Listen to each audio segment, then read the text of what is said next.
It's Hong Kong Racing Spring Showpiece event, FWD Champions Day, 3 Group 1s worth a combined $58 million.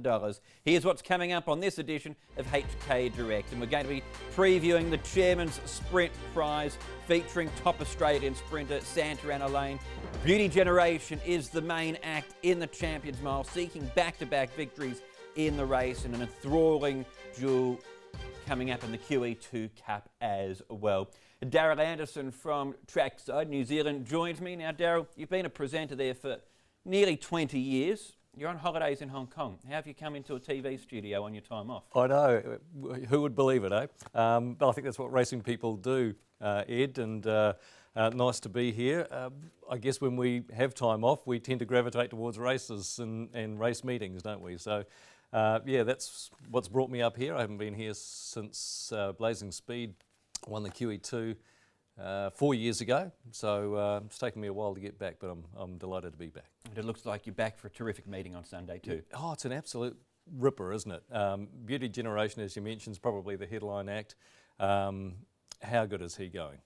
He's an absolute standout. He looks the moral of the day, and the QE2, well, that's an interesting race, isn't it? I mean, it's pretty wide open, and I would suggest maybe 8 winning chances in that, and of course we've got the sprint with the Kiwi in it as well. Definitely. Let's start off then with the sprint, the Chairman's Sprint Prize, which is worth $16 million. Santa Ana Lane for Australia is at the top there.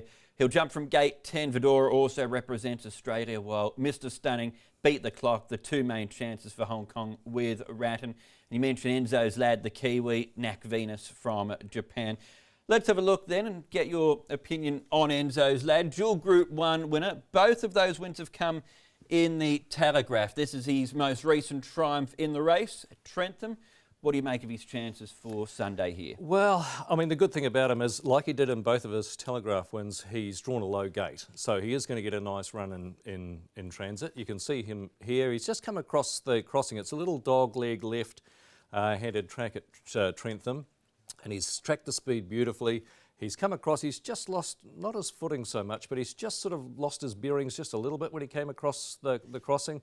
But once he straightened up, turning for home, and he was given clear air here by Michael McNabb, he's been able to pick up Ferrando there in the red colours. Good run, the stablemate out wide there that has since campaigned in Australia. But Enzos Lad, just a tough, honest bugger, you know.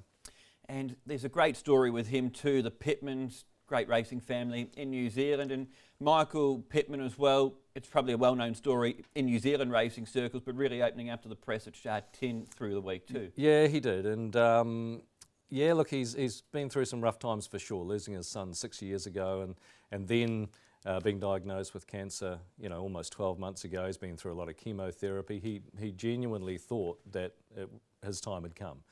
So for him to come out the other side and being basically given a clean bill of health, and to be able to have the opportunity to come to the biggest racing stage in the world is somewhat of a dream for him. And yeah, I'm so stoked that he's got a runner, and a runner that's some rough chance as well. It would definitely be the feel-good story if he was able to win. As you say, it's a dream that he's even here in the first place. Knowing your New Zealand form, how does that marry up to the Hong Kong, the Australian form that we've got in the race? Yeah, well, that's the interesting thing, isn't it? You've actually got to sort of knit everything together, and I suppose I come back to the TJ Smith, which I think is probably going to be the key form reference. And you can see Santa Ana Lane from away back in the field there in the yellow caps, been able to go around probably Australia's best sprinters of the season and pick them up and drop them, really. I mean, this has been very impressive. So I think whilst Enzos Lad is a genuine racehorse and a horse that will give 100%, if he was to line up in the TJ Smith, where would he have finished? And as you can see, Santa Ana Lane is completely dominant. Had Enzos Lad run in that race, he might have finished 5th or 6th at best, in my opinion. Whilst, yeah, because he's just a genuine trier. So in marrying that up, can he beat Santa Ana Lane? I don't think so. I'd love him to. And I'll certainly be cheering for him, but I'm just not 100% sure he can. When you look at Santa Ana Lane's form, 5-time Group 1 winner in Australia. We've seen Australian sprinters do so well in Dubai, Royal Ascot, here in the past, Singapore. They are top class, the Australian sprinters. Oh, absolutely. And interestingly enough, Santa Ana Lane comes through the same race as Chautauqua did a couple of years ago. Won the TJ, came up here and won the sprint. And providing there's no bad luck, Santa Ana Lane will be right there, if not winning the race, in my opinion. The interesting thing with the sprint is, where's the speed going to come from? And I actually had that conversation with Michael Pittman this morning. Has he got enough speed to lead? He said, I don't want to lead, and I don't think he has got enough speed to lead anyway. So I would imagine he's going to get a similar run as what he did in those 2 telegraphs. He's going to just track the speed nice and tightly in behind, if not the trail, maybe 3 back, 1 out, or at least the 1-1. That's where they envisage him positioning in the race.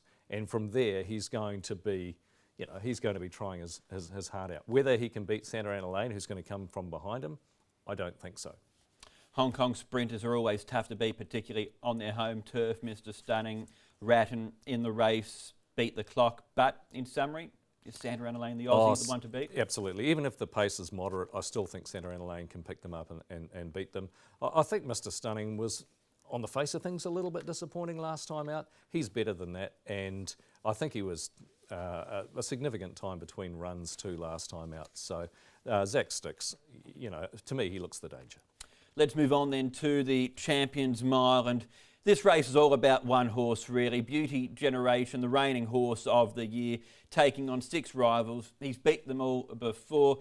When you look at what he's done, he's won 9 of his last 10. He's had a perfect season. And to cap it all off for you, Darryl, he's a Kiwi bred. He is a Kiwi bred, and we're very proud of that, obviously. But yeah, he looks an absolute moral, as we said, top of the show. He's just racing so well. His win in the Chairman's was almost a track gallop. He got it so soft in front, and I just can't see them beating him. He's just going to position himself right on speed from a good draw, and Zach will have him winning the race. Has he attracted the attention of racing fans in New Zealand, given that he's from New Zealand? Yeah, absolutely.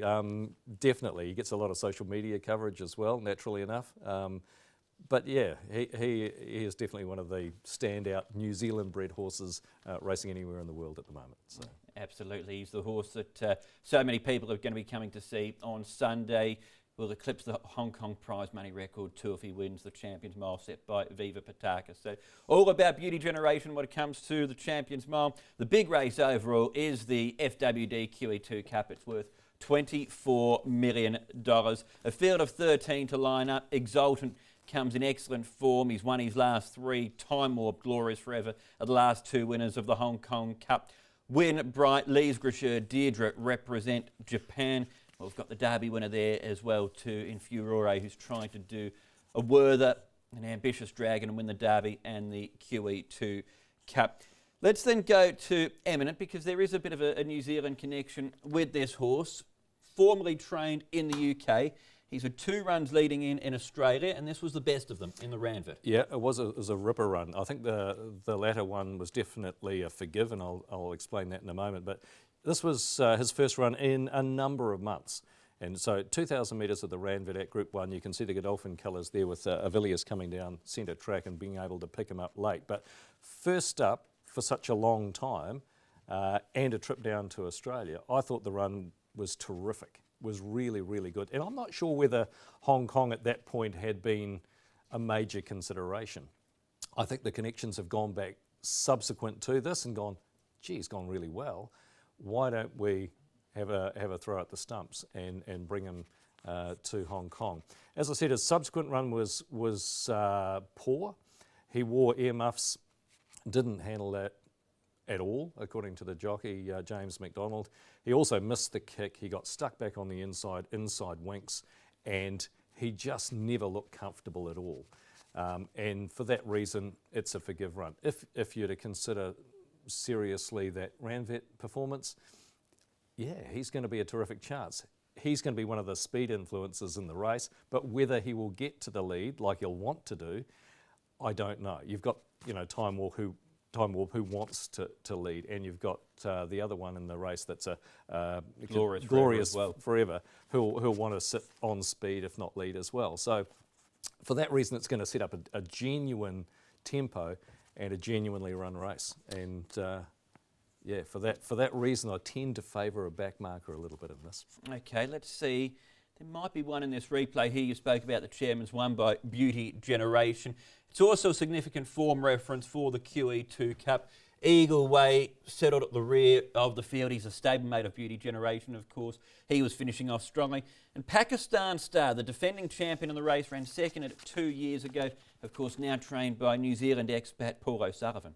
Yeah, absolutely. Well, Beauty Generation, as I said, this was nothing more than a track gallop.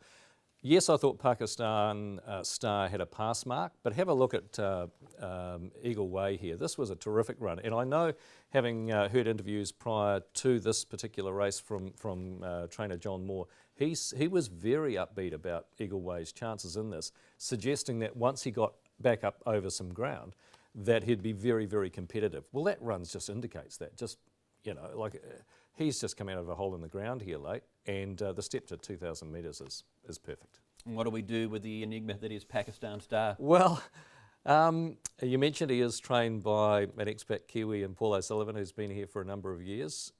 Paul's a very astute trainer who will have a horse peaking for the right race at the right time. So I can't entirely disregard Pakistan Star, but having watched that replay a number of times, you know, Eagle Way's come off his back. So for that reason, I would probably favour Eagle Way over Pakistan Star. But Pakistan Star's a good horse, you know, and has to be, has to be respected. So, as Paul O'Sullivan said through the week, it depends what Pakistan Star rocks up on the day. Would be remiss of us to discuss this race and not discuss the three Japanese horses in it: Lise Gracheur, Wimbright, Deirdre. What was your take? As I said, because of the speed in the race, I do favour a horse coming from off speed, and I do like all three Japanese horses. I've watched a little bit of on your program this week, some of the track work from the various three runners. I like them all. I was most impressed with Wimbright.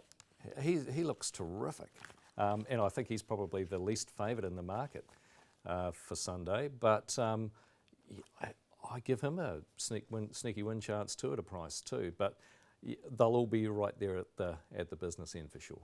I'm putting you under the pump by asking you this, but of the 13, if I said you could only pick one, who would it be? Oh, gee. I'll go Wimbright. All right, Wimbright at a good price for the Japanese. What's going to be a cracking QE2. Just in summary, Darryl, overall on the day, 3 Group 1s. As a racing fan, what are you most excited about on Sunday? I mean, obviously, I'm excited about watching Enzos Lad and hoping that he performs up to his very best and can be a top 4, top 5 player. I think that's probably where he sits at best, but he's going to get the dream run. You know, horse racing's horse racing. There's no good thing, although Beauty Generation, I think, is. So I am looking forward to Enzo Start, looking forward to Beauty Generation being dominant, and hopefully I can make $1 or $2 on Wimbright. Absolutely. In the QE2. So. Yeah, it looks like it'll be a super race, as you said before. You can make a case about a number of them. It's going to be an enthralling day of racing coming up at Sha Tin on Sunday. Champions Day, sponsored by FWD. The coverage gets underway at 12:15, the first at 12:45. The first of the Group 1s is the Chairman's Sprint Prize. Enzos Lad, Santarana Lane, up against the Hong Kong Sprinters. That's at 3:20. Beauty Generation's at 4 o'clock. The QE2's at 4:40. There's been some terrific content through the week on the website and also through Twitter. So make sure you get there for the latest on everything to do with FWD Champions Day. Darryl, really appreciate that you've made the TV studio at Sha Tin part of your holiday. Thanks for coming on the show. Absolute pleasure. Thanks for having me.